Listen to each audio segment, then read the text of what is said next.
Assalamualaikum everyone, welcome to Vocabgram. Today's daily vocabulary word is subconscious. It was a request by Khan Istakhar and Khan, here's your lesson. Subconscious means below or under your awareness. Subconscious is a part of your mind that notices and remembers information when we are not actively doing so and influences our behavior when we are not realizing it.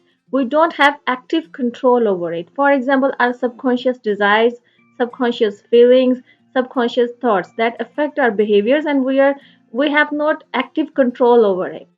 Subconscious जो है ये हमारे mind का वो हिस्सा है जो कि ऐसी इंफॉर्मेशन को स्टोर करता है जिसको हम खुद से एक्टिवली स्टोर नहीं कर रहे होते हैं। देखिए, एक है कि हम बहुत सोच समझकर जानबूझकर उस पर गौर करके तवज्जो करके किसी चीज़ को नोटिस करते हैं, किसी इंफॉर्मेशन को मेमोराइज करते हैं, तो ऐसी जो इंफॉर्मेशन है ये हमारे कॉन्शियस माइंड में जाती है जो कि हम एक्टिवली करते हैं, जो कि हम बहुत कॉन्शियस होकर करते हैं, जो कि हम पूरी तवज्जो के साथ करते हैं, शऊरी तौर पे करते हैं, ठीक है? एक्टिव होकर।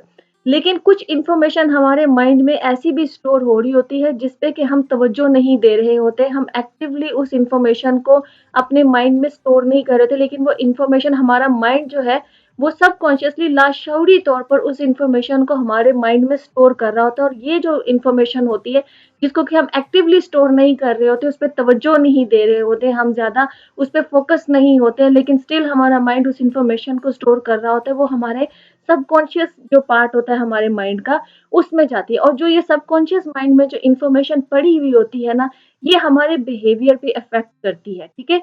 और इसका हमें ज़्यादा अवेयरनेस नहीं होती क्योंकि हमने इस इन्फॉर्मेशन को बहुत कॉन्शियस होकर स्टोर नहीं किया होता है, इसलिए वो हमारे जब बिहेवियर के ऊपर इफ़ेक्ट कर रही होती है, तो हम उससे ज़्यादा अवेयर नहीं होते, उससे ज़्यादा बाखबर नहीं होते हैं, वो हमसे ऑटोमैटिकली वो बिहेवियर्स जो है ना वो हो रहे होते हैं क्योंकि वो इन्फॉर्मेशन उन बिहेवियर से रिलेटेड जो इन्फ्लुएंस कर रही होती है उस बिहेवियर को, वो इन्फॉर्मेशन हमारे सबकॉन्शियस माइंड में जो ना बैठी हुई होती है। जैसे कि हमारी कुछ डिज़ायर्स होती है, हमारी कुछ फीलिंग्स होती हैं, वो फीलिंग्स या डिज़ायर्स जो कि हम एक्टिवली उन फीलिंग्स या उन डिज़ायर्स को अपने अंदर पैदा नहीं करते हैं, वो ऑटोमैटिकली हमारे अंदर आती हैं।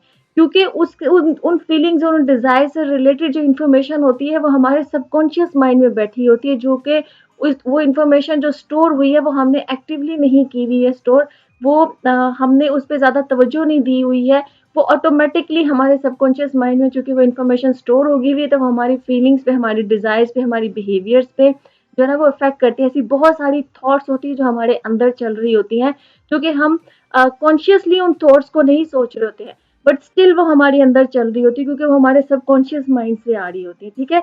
तो ऐसी जो थॉट्स होती हैं इनको आप सबकॉन्शियस थॉट्स कहते हैं। ऐसी जो फीलिंग्स होती है और इसी वजह से ये हमारे बिहेवियर्स के ऊपर जो है ना ये अफेक्ट कर रही होती है। आई होप कि आपको सबकॉन्शियस का मतलब समझ में आ गया होगा। Let's see some examples. Our first example is daily affirmations go into our subconscious.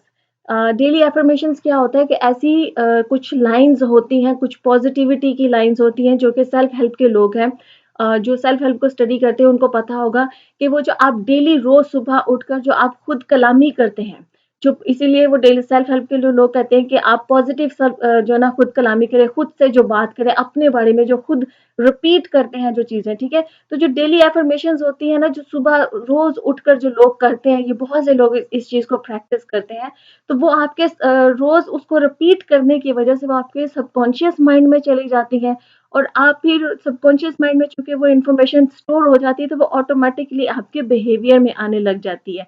इसीलिए जो है ना, वो डेली पॉज़िटिव अफ़र्मेशंस करना जो है, वो कहते हैं कि बहुत ही इफ़ेक्टिव होता है, क्योंकि वो आपके बिहेवियर को, आपकी लाइफ़ को बहुत पॉज़िटिव कर देती है, ठीक है? क्योंकि वो डेली अफ़र्मेशंस जब आप रिपीटेडली करते हैं, रोज़ करते हैं, तो वो सारी इन्फॉर्मेशन जो है वो आपके सबकॉन्शियस माइंड में जाती है।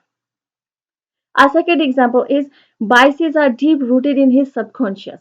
देखिए, biases है कि भेदभाव जिसको हम कहते हैं कि किसी के साथ अच्छा सलूक करना, किसी के साथ बुरा सलूक करना। आप चूँकि अच्छा सलूक किसी के साथ इसलिए कर रहे हैं कि वो हमारा फ़ेवरेट है, हमें पसंद है या हमारे जैसा है। किसी के साथ बुरा सलूक इसलिए कर रहे हैं कि वो हमारा फ़ेवरेट नहीं है, वो हमें पसंद नहीं है या वो हमारे जैसा नहीं है, ठीक है? तो ये जो हम भेदभाव करते हैं, बहुत से लोग भेदभाव इसलिए कर रहे होते हैं कि वो उनके सबकॉन्शियस माइंड में वो इन्फॉर्मेशंस बैठी होती है कि इस तरह के लोग अच्छे होते हैं, इस तरह के लोग बुरे होते हैं। उन्होंने उसको असेस नहीं किया होता है, उसको प्रैक्टिकली उन्होंने उसको नहीं देखा होता है कि वाकई में क्या इस टाइप के लोग अच्छे होते हैं और इस टाइप के लोग बुरे होते हैं। उन्होंने बस एक इन्फॉर्मेशन स्टोर की होती है, कहीं से सुना होता है और वो उनके सबकॉन्शियस माइंड में वो बातें बैठी होती हैं और इसकी वजह से जब वो वर्क प्लेस पे होते हैं, जब प्रैक्टिकल लाइफ में होते हैं, तो वो भेदभाव वाला, बायसेस वाला जो बिहेवियर है, वो उनके उनके अंदर से ऑटोमेटिकली आ रहा होता है, क्योंकि वो इस तरह की इन्फॉर्मेशन उनके सबकॉन्शियस माइंड में बैठी होती हैं, ठीक है? वो डीप रूटेड होती हैं। A third example is memories of that accident are buried deep within my subconscious.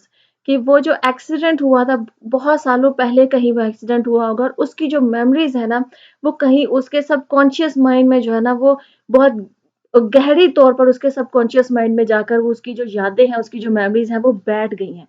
और उस उन यादों के बैठने की वजह से हो सकता है कि उसके बिहेवियर में फियर आ गया है, क्योंकि उन मेमोरीज की वजह से उसके बिहेवियर के ऊपर वो अफेक्ट कर रहा है। हो सकता है उसके अंदर खौफ आ गया है, वो कहीं पर भी कोई एक्सीडेंट या कोई कार देखती है तो उसको डर लगने लग जाता है, क्योंकि उसकी वो जो मेमोरीज हैं, जो उसने बचपन में या बहुत सालों पहले जो वो एक्सीडेंट उसने फेस किया था, उसको जो देखा, तो उसकी जो मेमोरीज हैं वो अभी भी उसके सबकॉन्शियस माइंड में वो डीपली बैठी हुई है, ठीक है? बहुत गहरी तौर पर बैठी हुई है और उसकी वजह से उसके जो इफेक्ट्स हैं वो उसके बिहेवियर्स में नजर आते हैं, ठीक है? Okay, friends, the lesson has come to the end. I hope this lesson was useful for you. If you like this lesson, kindly subscribe to my channel and I'll see you next lesson. Allah Hafiz.